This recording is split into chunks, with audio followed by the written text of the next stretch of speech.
Iran is warning that newly reimposed UN sanctions could destabilize the entire region. Tehran says the move is unjustified and could trigger serious consequences for regional peace and diplomacy. Watch the full video to understand Iran's response, global reactions, and what this means for the Middle East moving forward. Okay, let's unpack this. We are diving deep today into a truly significant development in international relations, one that really has the potential to send ripples across regional security and, well, far beyond. Our focus is on a stark warning that has recently emerged from Iran, specifically concerning the potential reimposition of UN sanctions and what Tehran explicitly states that could mean for its key regional security commitments. Right. Our mission here, as always, is to kind of cut through the noise, extract the most important nuggets of knowledge from the material we've gathered for you, and give you a powerful shortcut to being truly well-informed on what is undoubtedly a critical, evolving global issue. And this isn't just another fleeting headline to gloss over, you know.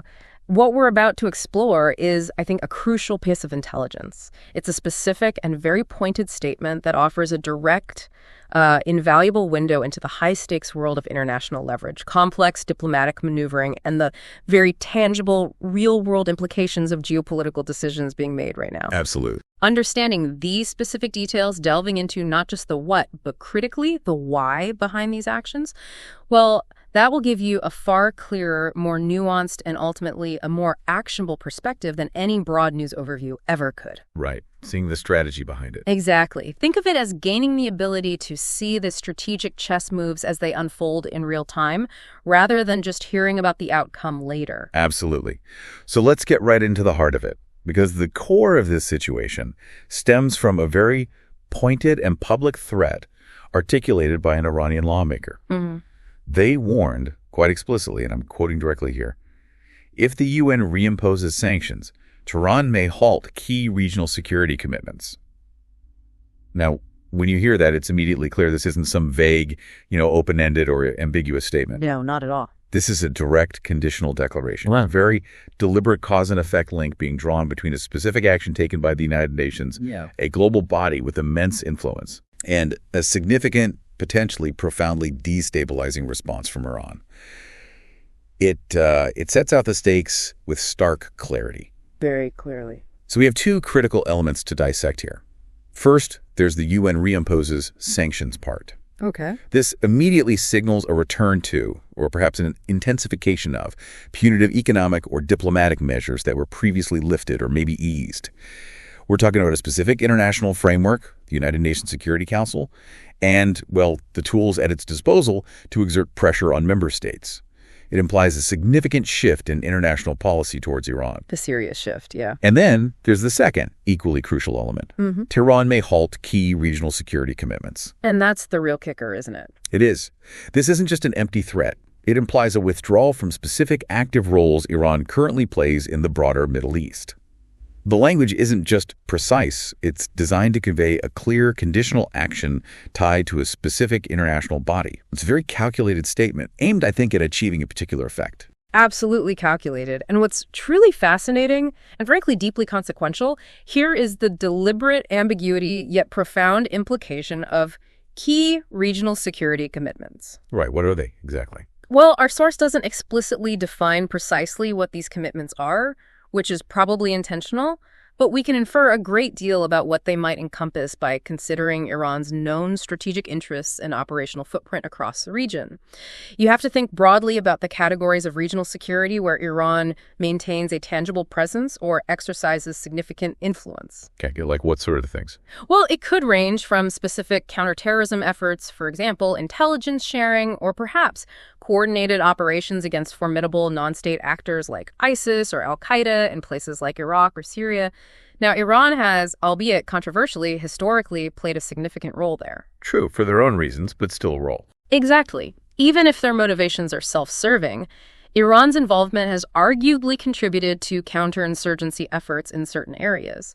So halting such cooperation could leave dangerous security vacuums. Right. Or it could allow these groups greater freedom of movement and operation, potentially increasing their global reach and threat.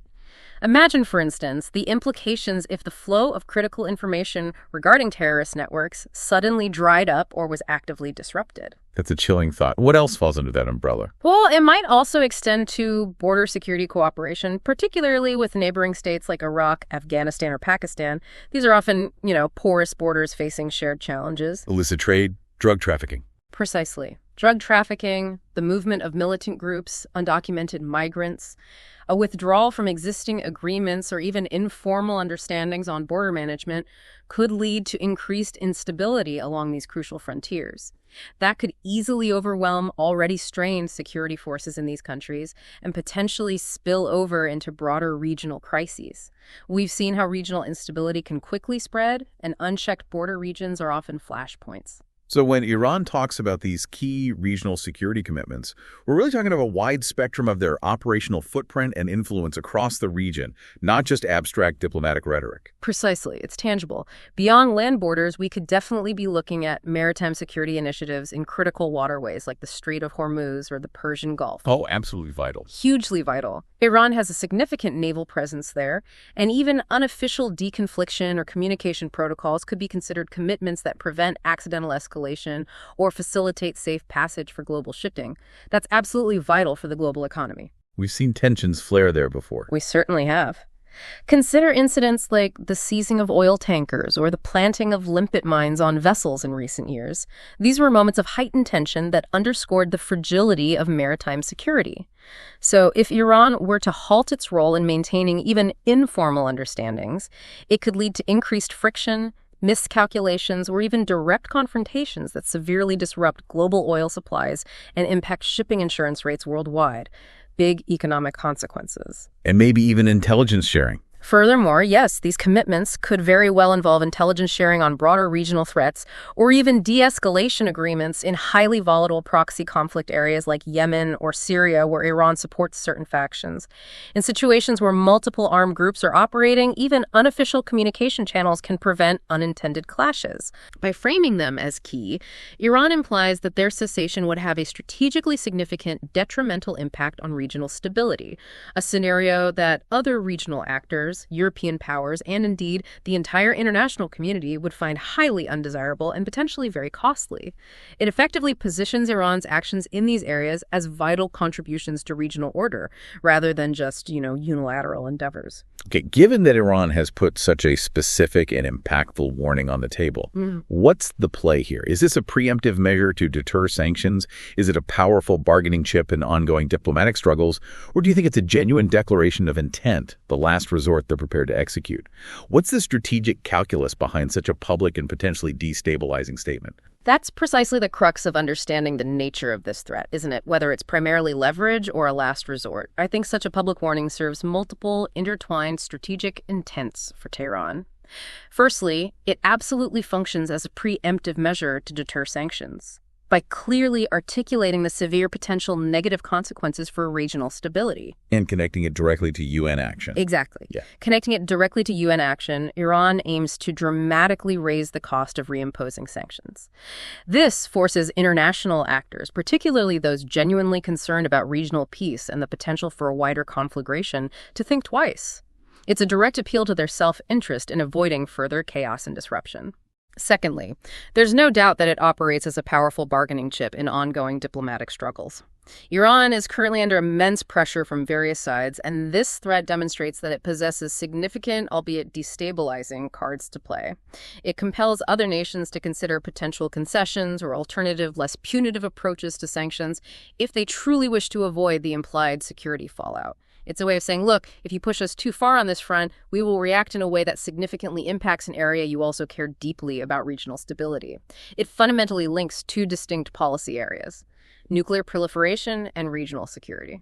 So the core insight here is that Iran is effectively weaponizing regional stability, turning potential chaos into a high-stakes bargaining chip against sanctions. Is that fair? Precisely. That's a very good way to put it. And thirdly, while it might appear as a last resort, it's probably more accurately a calculated strategic maneuver designed to test the resolve of its adversaries and gauge their willingness to tolerate increased regional instability. It's a high-stakes poker game, really, aiming to extract concessions before actual implementation. The concept of using regional stability or the threat of its disruption as a tool in international negotiations is fraught with peril. Dangerous game. Very dangerous. It's a cynical but often effective form of leverage because it directly impacts the interests of many other actors. It implies that Iran's cooperation or lack thereof on regional security issues is a commodity, something that can be traded or withheld based on external pressures. This fundamentally alters the diplomatic landscape. And if those key regional security commitments were indeed halted, let's say they follow through, what would be the practical, tangible consequences for the region and even globally? How does instability in one strategically vital region like the Middle East resonate worldwide, affecting you, the listener? Well, the potential security fallout, if these commitments were indeed halted, is considerable, and it could manifest in several practical and, frankly, very concerning ways. You could foresee a significant increase in localized conflicts. How so? For example, if Iran withdraws its influence or support from de-escalation efforts in places like Syria or Iraq, it could immediately embolden various non-state actors or lead to renewed clashes between rival factions.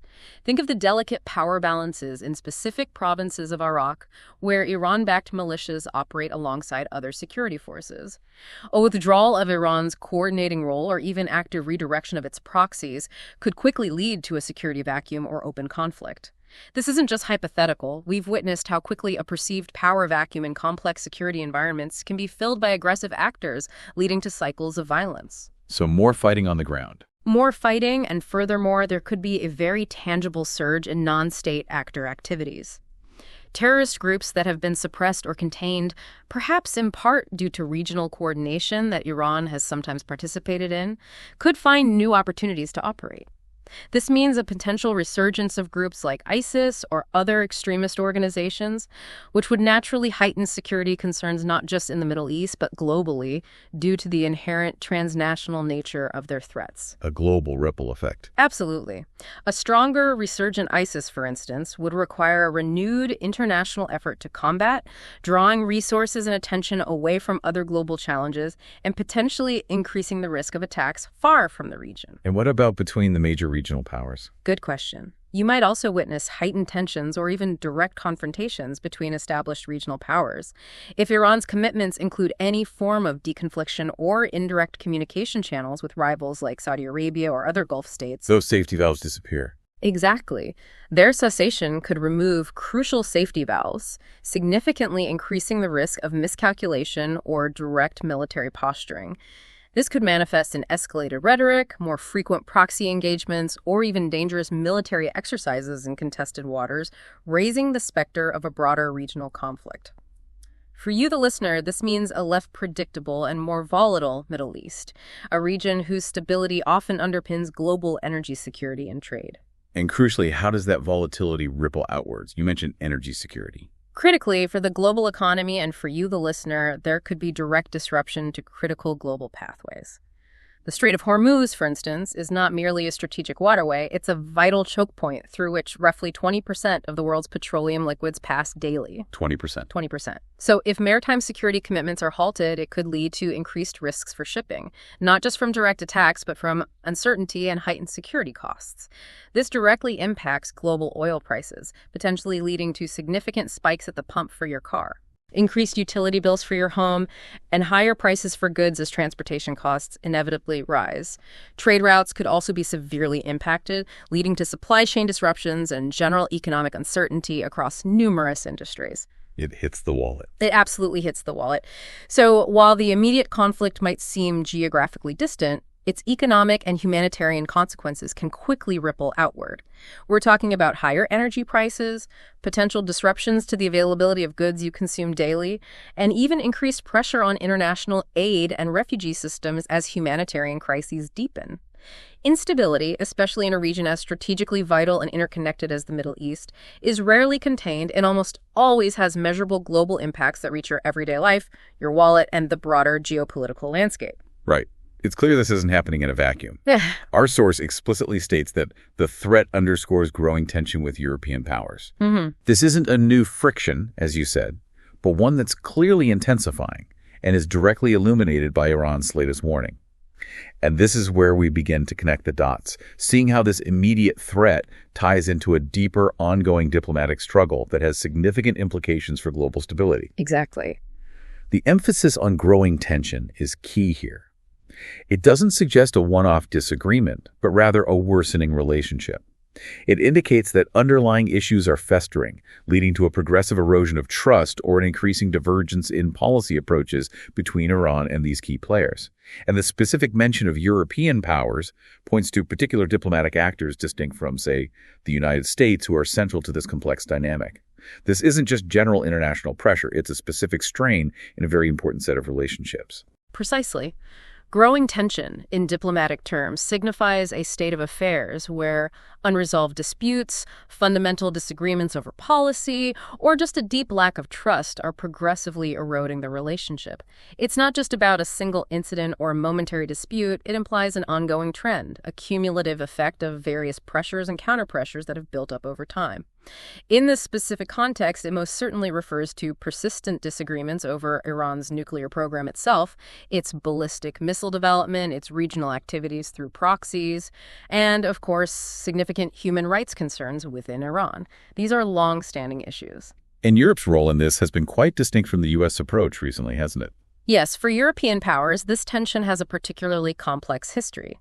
Since the U.S. withdrew from the Joint Comprehensive Plan of Action, the JCPOA, that's the 2015 nuclear deal, and reimposed sanctions, the European Union's major powers, often referred to as the E3, France, Germany, and the United Kingdom, have found themselves in an incredibly difficult position. Caught in the middle. Very much caught in the middle. They largely sought to preserve the deal, believing it was the best, most verifiable way to contain Iran's nuclear ambitions, even as Washington pursued a maximum pressure campaign.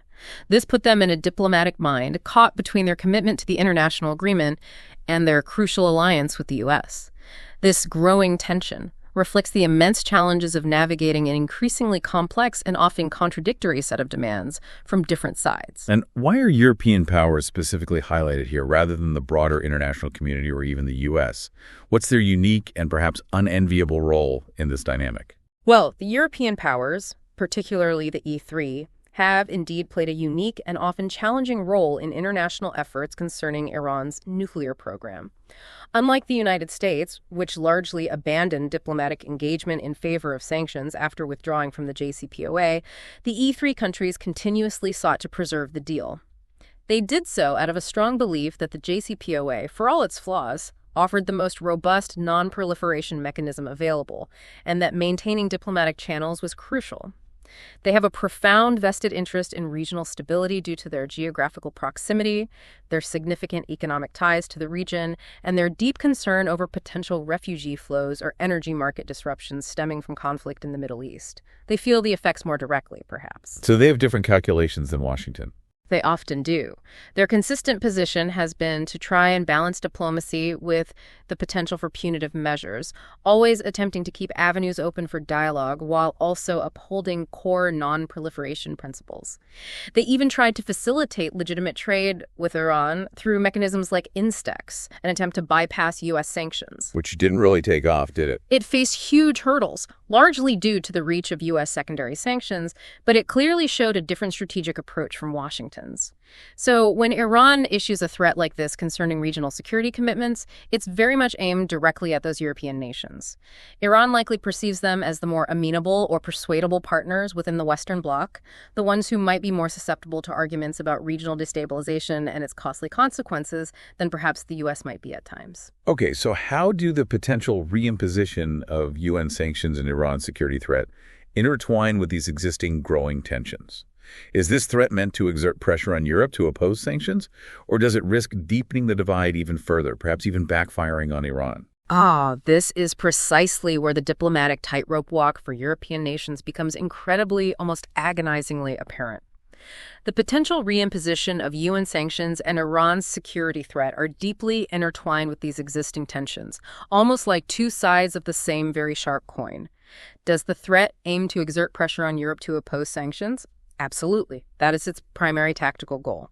By raising the specter of regional chaos, increased terrorism, disrupted shipping, heightened proxy conflicts, Iran is essentially saying to Europe, look, If you support or allow these UN sanctions to go through, you will be directly contributing to instability that will inevitably affect your own core interests. Energy security, refugees, trade. Exactly, from energy security to refugee crises and the safety of global trade. It aims to exploit Europe's pragmatic and very real concerns about the consequences of further escalation. But could it backfire? Oh, absolutely. You raise a crucial point. It also very much risks deepening the divide. For some European policymakers, such a blatant threat could be interpreted as an act of diplomatic blackmail or an unacceptable escalation of tactics.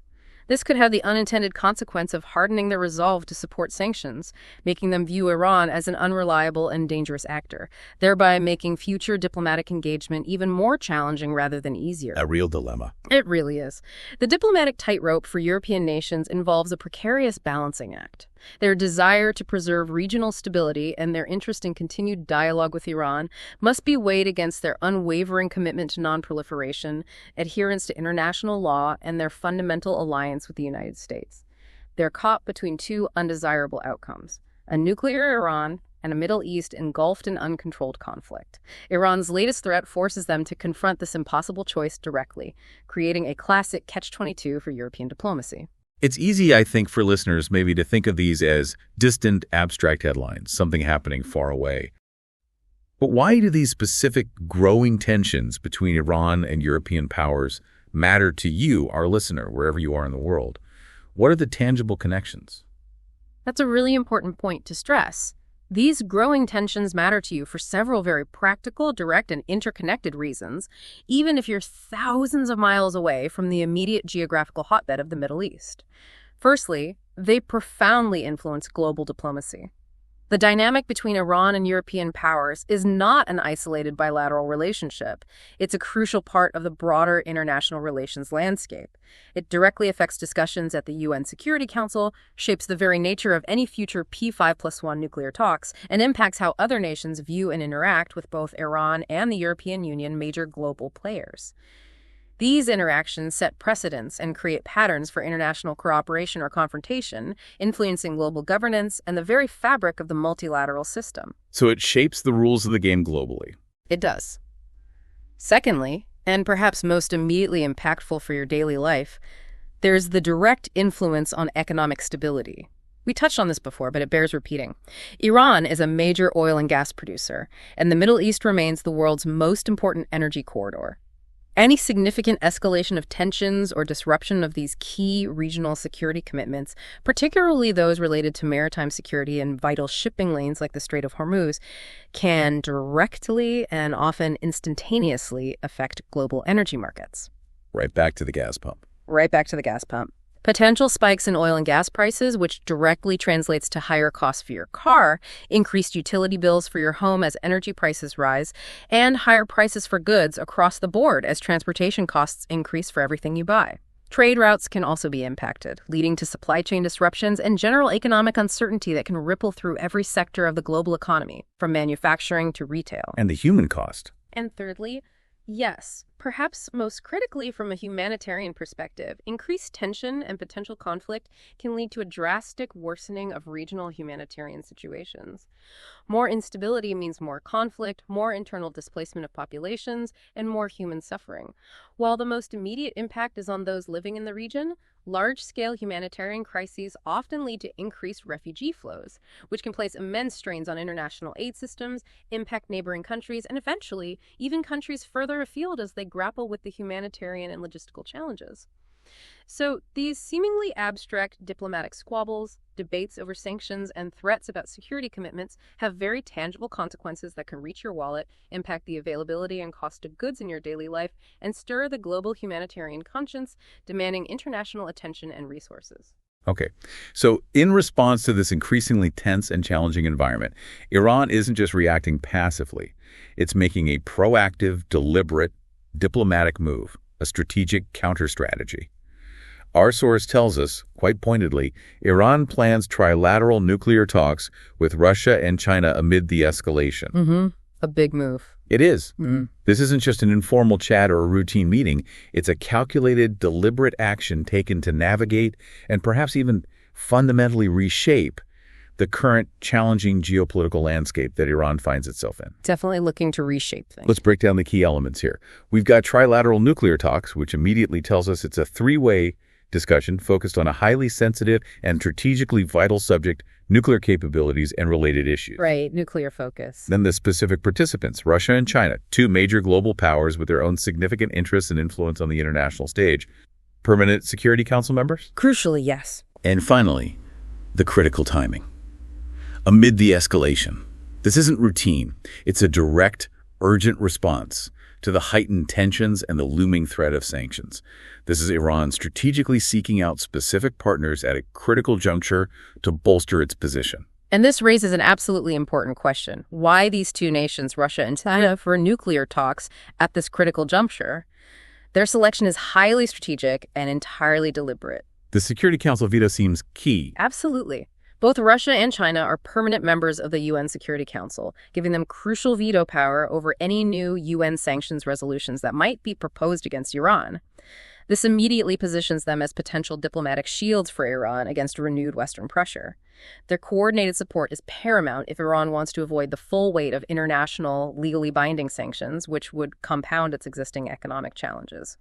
For you, the listener, this means that even if a majority of nations support sanctions, Russia and China can unilaterally block them, fundamentally altering the diplomatic leverage. Beyond the UN, what do they offer? Well, beyond their critical UN roles, they are also major global powers with immense economic and political clout. They offer crucial economic support. China, for instance, has historically been a major importer of Iranian oil, even under U.S. sanctions. The lifeline, really. A significant lifeline. And Russia has significant economic ties and energy sector cooperation with Iran. Politically, both Russia and China often find themselves aligned with Iran on certain international issues, particularly concerning their opposition to perceived Western hegemony and a shared preference for a more multipolar world order. Shared interests there. They see common ground in challenging a unipolar global system that they feel is dominated by the United States. Furthermore, both countries have a history of civilian nuclear cooperation with Iran. Russia, for example, built and operates the Bushehr nuclear power plant in Iran. This expertise and technology could potentially be expanded or diversified during these nuclear talks to help Iran mitigate the impact of Western restrictions or to provide alternative pathways for its nuclear program, within the civilian sphere, of course. Their involvement signals Iran's ability to garner support and build alliances outside the traditional Western-led diplomatic frameworks. So what does the specific trilateral format suggest about the nature of these discussions? It's not bilateral. It's not a larger multilateral group like the P5+1 was. It's exactly three distinct players coming together. What's the significance of that specific grouping? The trilateral format is highly significant. It's far more than just three countries talking. It implies a concerted and highly coordinated effort between three parties. This isn't merely about Iran seeking individual support from Russia and China. It's about forming a united front, a mini-bloc, if you will, to present a unified posture against external pressures. A coordinated response. Exactly. These talks could be aimed at extensively coordinating their responses to international pressure, particularly concerning the potential UN sanctions.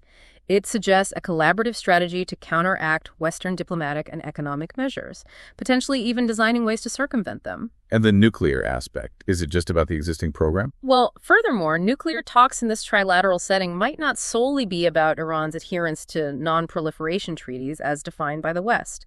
It could extend to exploring alternative avenues for civilian nuclear cooperation, perhaps in areas like research reactors, medical isotopes production, fuel cycle services, or even advanced nuclear technologies, all outside the direct scope or influence of Western powers. Finding alternatives. It's a way for Iran to demonstrate that it has viable diplomatic and technical alternative, reducing its perceived reliance on Western engagement or concessions. Ultimately, this format allows for a deeper level of strategic planning and enables the three nations to present a more unified message to the international community, signifying that Iran is not isolated and has powerful allies willing to stand with it, at least on certain critical issues, thereby shifting the global diplomatic balance. And the timing amid the escalation. Yeah. What does this signify about Iran's urgency and intent? Is it an emergency response or part of a longer-term strategy that's simply accelerated by current events? I think the context of amid the escalation is absolutely critical to understanding Iran's strategic thinking. It signifies that these talks are not routine diplomatic engagements, not just a continuation of ongoing dialogues. They are a direct, urgent, and very calculated response to the heightened tensions and the immediate looming threat of sanctions. So it's reactive in that sense. It's reactive, but also proactive. This timing indicates a clear strategic pivot on Iran's part, an urgent move to shore up its alliances and actively create alternative diplomatic pathways. It's a very clear and unambiguous message to Europe and the United States that if the path of sanctions and pressure is chosen, Iran has other powerful partners to turn to, and it is actively cultivating those relationships right now. Sending a signal. A very strong signal. This is a proactive move explicitly designed to counteract the isolating effects of potential UN sanctions and to demonstrate resilience. By holding these talks during the period of escalating tensions, Iran aims to project an image of diplomatic strength and its ability to rally support from key global players, even under duress. It suggests a strategic shift towards a more Eastern-oriented foreign policy, seeking to leverage the geopolitical ambitions of Russia and China to its own benefit. While it is an immediate tactical response to a pressing threat, it undeniably fits into a broader, long-term strategy of diversifying its international relationships and actively challenging what it perceives as the unipolar world order dominated by the West. Okay. So, given all this, what are Iran's core strategic goals here? What exactly could it hope to achieve from these trilateral talks with Russia and China at this critical moment? Well, Iran's strategic goals from these trilateral talks are multifaceted, definitely ambitious, and deeply intertwined with its desire for continued national development and regional influence. Primarily, number one, it aims to secure robust diplomatic support to avoid the reimposition of UN sanctions. Given Russia and China's veto power on the Security Council, their coordinated opposition could effectively block any new resolutions detrimental to Iran. This is paramount for Tehran, as it seeks to alleviate the severe economic pressure it faces and avoid further international isolation that would hamper its economy and limit its global reach. Block the sanctions. What else? Secondly, Iran is almost certainly looking to find new, secure avenues for economic cooperation that are resilient to Western pressures. This could involve exploring alternative trade mechanisms that bypass Western financial systems like the SWIFT global banking network, or securing critical investments and partnerships in sectors crucial to its economy. Tech. Energy infrastructure, advanced technology, maybe even military equipment. Russia and China represent significant markets and crucial sources of capital, technology, and military support that can help Iran mitigate the impact of existing and future Western sanctions, thereby undermining the effectiveness of such punitive measures. For you, the listener, this means a global economy where financial pressure tools may become less effective if alternative systems gain traction. And diplomatically. Beyond just blocking sanctions. Right. Thirdly, these talks serve as a powerful demonstration of a viable diplomatic alternative to Western-led efforts. By publicly engaging with Russia and China on sensitive nuclear matters, Iran signals that it is not solely dependent on negotiations with European powers or the United States for its legitimacy or development. This strategically strengthens its bargaining position in any future discussions with Western nations and highlights a more multilateral approach to global security challenges, where Iran is a participant in a non-Western-centric framework. It reinforces the narrative that Iran has choices and isn't desperate for a deal solely on Western terms, giving it more leverage in future negotiations. So showing it has options. Exactly, showing it has options. And ultimately, Iran hopes to reinforce and normalize a more multilateral approach to global security challenges. These talks present a united front against what Iran perceives as unilateral Western pressure. They aim to show that there are alternative power centers and alliances emerging in a multipolar world, and that Iran is not only actively engaged in shaping this new global order to its advantage, but is doing so from a position of strength supported by major global players. So how do these talks, this very strategic pivot by Iran, connect to the larger, broader shifts we're seeing in the international power balance? Are we truly witnessing a new kind of alignment taking shape on the global stage? Absolutely. I think that's undeniable. These trilateral talks are not just about Iran's immediate challenges or its nuclear program. They are a clear and undeniable reflection of larger ongoing shifts in the international power balance and the accelerating evolution towards a more multipolar world order.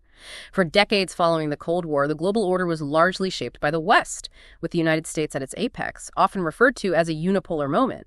However, the assertive rise of China as an economic and military superpower, the resurgence of Russia under Vladimir Putin and the increasing assertiveness of other regional powers like Iran, Turkey, and India are fundamentally altering this dynamic. The ground is shifting. The ground is definitely shifting.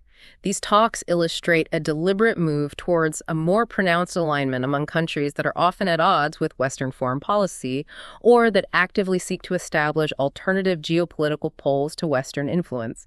It's a pragmatic alliance, really, driven by shared interests in challenging the existing international norms, pushing back against what they perceive as American exceptionalism or unilateralism, and fostering a world where power is more distributed.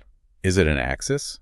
While some analysts might describe it as a nascent axis of resistance against Western dominance, but I think more accurately it's about a convergence of interests among states seeking to diversify their strategic partnerships, reduce their vulnerability to Western pressure, and collectively shape a new global architecture.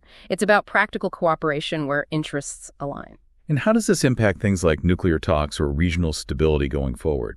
Well, these talks will undoubtedly influence future international negotiations regarding nuclear proliferation. They demonstrate that the non-proliferation regime is no longer solely dictated by a Western consensus, and that alternative pathways, alliances, and forms of cooperation can emerge.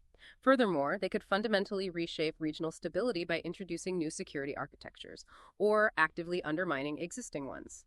If Iran, Russia, and China formalize or deepen their strategic coordination, perhaps even extending to military exercises or intelligence sharing, it could provide a significant counterweight to other regional alliances, such as those that include the U.S. or European powers.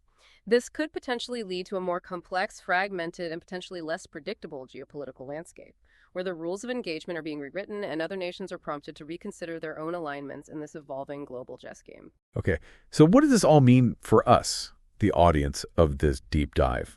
We've covered Iran's calculated and conditional threat concerning regional security, the intensifying diplomatic friction with European powers caught between difficult choices, and this very strategic pivot towards trilateral talks with Russia and China, signaling a broader geopolitical realignment. It's truly a dense, interconnected web of international dynamics. Yeah, it really is. And I think the overarching takeaway for you, the listener, is that by dissecting these seemingly disparate or isolated pieces of information, an Iranian warning, the nuanced European tensions, and the strategic trilateral talks, you gain a much richer, more comprehensive, and ultimately a far more actionable understanding of the complex, interconnected nature of global events. International relations are rarely simple. They are a continuous series of calculated moves and countermoves, where every statement, every diplomatic meeting, and every action is part of a larger, evolving strategy. What often appears to be a local dispute often has profound global ramifications, and seemingly distinct issues are frequently leveraged against each other in high-stakes diplomatic negotiations. Seeing the connections. Exactly. Understanding these nuances moves you beyond just knowing what happened to truly grasping why it matters and, crucially, what could happen next on the global stage. And as these diplomatic chess pieces continue to shift, and as nations seek new alignments and forms of leverage, maybe the big question is, how might the effectiveness of traditional global sanctions evolve in this more multipolar world? And what entirely new regional power dynamics and alliances might emerge as a direct result of these ongoing strategic maneuvers? It's a fascinating and frankly a critical question for you to ponder as these complex relationships continue to evolve right before our eyes. Thanks for watching Global Mind News. If you found this report helpful, make sure to like, share, and subscribe. We bring you the facts, insights, and updates that matter, straight from the source. See you in the next report.